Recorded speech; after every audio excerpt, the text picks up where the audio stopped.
भारत ने हमेशा दुनिया को यह दिखाया है कि आत्मनिर्भरता का सही मतलब क्या होता है। आज जब हम भारत के डिफेंस सेक्टर की बात करते हैं तो गर्व से सिर ऊंचा हो जाता है।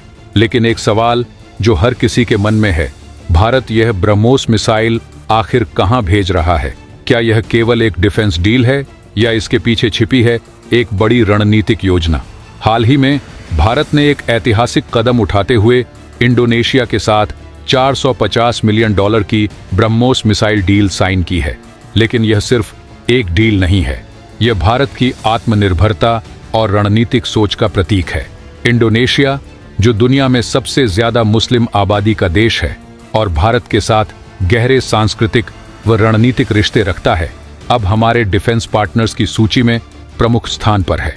यहाँ सवाल ये नहीं है कि भारत ये डील क्यों कर रहा है, बल्कि सवाल ये है कि भारत की यह मिसाइल, जो पूरी दुनिया में अपनी तकनीकी श्रेष्ठता के लिए जानी जाती है, आखिर इंडोनेशिया तक क्यों पहुंच रही है। यह एक नई शुरुआत है, एक ऐसा कदम जो भारत को न केवल एक डिफेंस निर्माता बल्कि एक रणनीतिक साझेदार के रूप में स्थापित करता है। इंडोनेशिया को यह ब्रह्मोस मिसाइल देना सिर्फ एक व्यापारिक फैसला नहीं है, यह भारत के आत्मनिर्भर भारत मिशन का एक अभिन्न हिस्सा है। यह दिखाता है कि भारत अब अपनी सुरक्षा के साथ साथ अपने साझेदारों की सुरक्षा को भी प्राथमिकता देता है। और यही कारण है कि जब गणतंत्र दिवस पर इंडोनेशिया के राष्ट्रपति मुख्य अतिथि के रूप में हमारे साथ होंगे तो यह गर्व का पल होगा, न केवल एक डिफेंस डील के लिए बल्कि भारत की बढ़ती कूटनीतिक ताकत के लिए भी।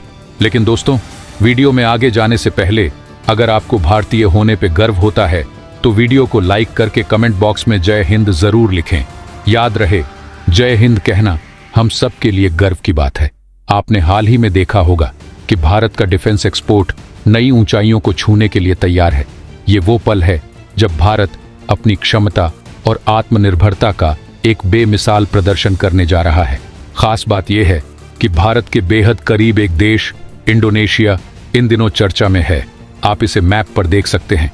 ये देश अपनी राजधानी बदलने की तैयारी कर रहा है और दुनिया में सबसे ज्यादा मुस्लिम आबादी का घर है।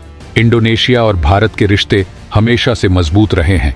यही वजह है कि 2025 में हमारे गणतंत्र दिवस के मुख्य अतिथि के रूप में इंडोनेशिया के राष्ट्रपति को आमंत्रित किया गया है। शुरुआत में कुछ लोगों को लगा था कि इस बार किसी बड़े पश्चिमी देश के नेता जैसे कि डोनाल्ड ट्रंप या किसी यूरोपीय नेता को बुलाया जाएगा, लेकिन इंडोनेशिया को चुनना अपने आप में एक रणनीतिक और दूरगामी फैसला है।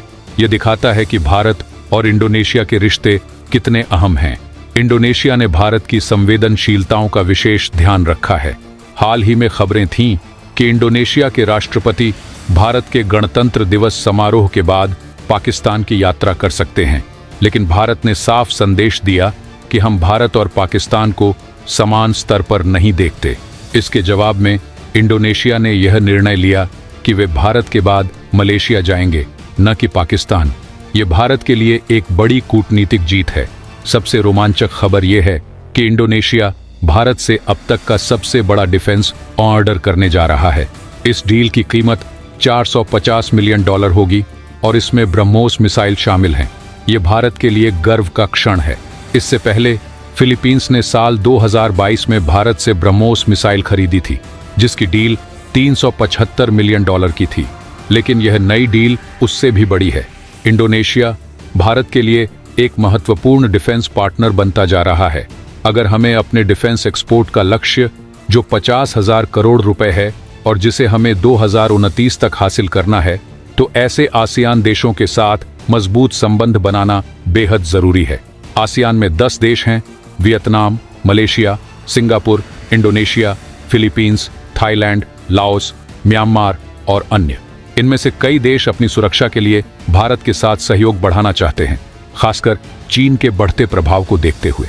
जब भारत इन देशों को ब्रह्मोस जैसी मिसाइलें देता है तो यह न केवल इन देशों की सुरक्षा को मजबूत करता है बल्कि क्षेत्र में भारत के प्रभाव को भी बढ़ाता है। चीन की प्रतिक्रिया भी देखने लायक है।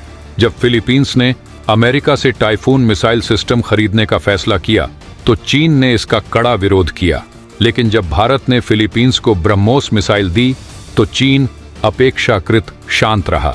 इसका कारण है कि ब्रह्मोस में रूस का भी निवेश है और इस डील का फायदा रूस को भी मिलता है। इंडोनेशिया के साथ भारत का सहयोग सिर्फ डिफेंस तक सीमित नहीं है। दोनों देश इंडोनेशिया के सवांग पोर्ट को विकसित करने पर भी विचार कर रहे हैं। यह पोर्ट रणनीतिक रूप से महत्वपूर्ण है और इसे एक अनौपचारिक भारतीय नौसैनिक बेस भी माना जाता है। अगर यह सहयोग और मजबूत होता है तो यह क्षेत्र में भारत की स्थिति को और सुदृढ़ करेगा। 2025 का गणतंत्र दिवस न केवल भारत की ताकत बल्कि हमारे कूटनीतिक कौशल का भी प्रदर्शन करेगा। इंडोनेशिया के साथ इस साझेदारी से यह साफ है कि भारत अपनी डिफेंस इंडस्ट्री को नए मुकाम तक पहुंचाने के लिए प्रतिबद्ध है। ऐसे ऐतिहासिक क्षण हमें यह याद दिलाते हैं कि हम भारतवासी मिलकर क्या क्या हासिल कर सकते हैं।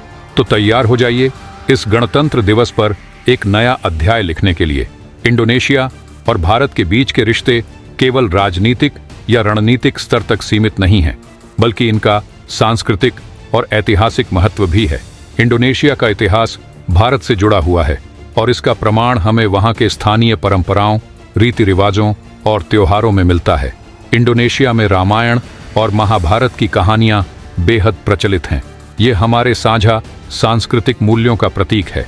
जब इन रिश्तों को नए स्तर पर ले जाने की बात होती है तो यह केवल व्यापार या सुरक्षा का मामला नहीं होता, बल्कि यह हमारी सांस्कृतिक पहचान को भी समृद्ध करता है। भारत और इंडोनेशिया दोनों ही समुद्री शक्तियां हैं और दोनों देशों के लिए समुद्री सुरक्षा बेहद अहम है। हिंद महासागर में समुद्री डकैती और गैर कानूनी गतिविधियों को रोकने के लिए दोनों देशों का सहयोग बहुत जरूरी है। सवांग पोर्ट का विकास इसी दिशा में एक महत्वपूर्ण कदम हो सकता है। दोनों देशों के बीच व्यापार भी तेजी से बढ़ रहा है।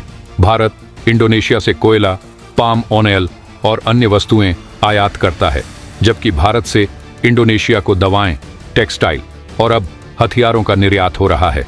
इस व्यापारिक संबंध को और मजबूत करने के लिए दोनों देशों को अपने इंफ्रास्ट्रक्चर और लॉजिस्टिक्स को भी सुधारने की आवश्यकता है।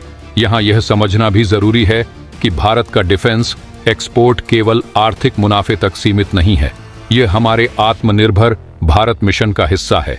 जब हम अपने हथियारों को दुनिया में बेचते हैं तो यह हमारी तकनीकी क्षमता और आत्मनिर्भरता का प्रदर्शन करता है। आने वाले समय में भारत को अपनी डिफेंस इंडस्ट्री को और मजबूत करना होगा। हमें नई तकनीकों में निवेश करना होगा और अपने उत्पादों को और प्रतिस्पर्धी बनाना होगा।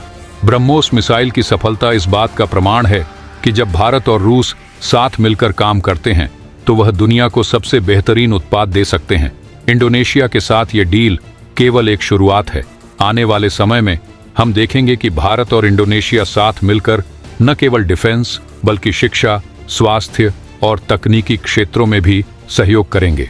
ये साझेदारी हमारे क्षेत्र को और सुरक्षित और समृद्ध बनाएगी। जब हम गणतंत्र दिवस पर इंडोनेशिया के राष्ट्रपति को मुख्य अतिथि के रूप में देखेंगे तो यह केवल एक औपचारिकता नहीं होगी, यह एक संकेत होगा कि भारत अपने पड़ोसियों के साथ मजबूत और स्थायी संबंध बनाने के लिए प्रतिबद्ध है। यह एक अवसर होगा यह दिखाने का कि भारत एक उभरती हुई शक्ति है जो अपने पड़ोसियों के साथ मिलकर एक बेहतर भविष्य की दिशा में काम कर रही है। तो दोस्तों, आज के इस वीडियो में बस इतना ही। अगर आपने अभी तक इस वीडियो को लाइक नहीं किया है तो लाइक करके चैनल को सब्सक्राइब जरूर कर लें। मिलते हैं अगले वीडियो में। जय हिंद, जय भारत।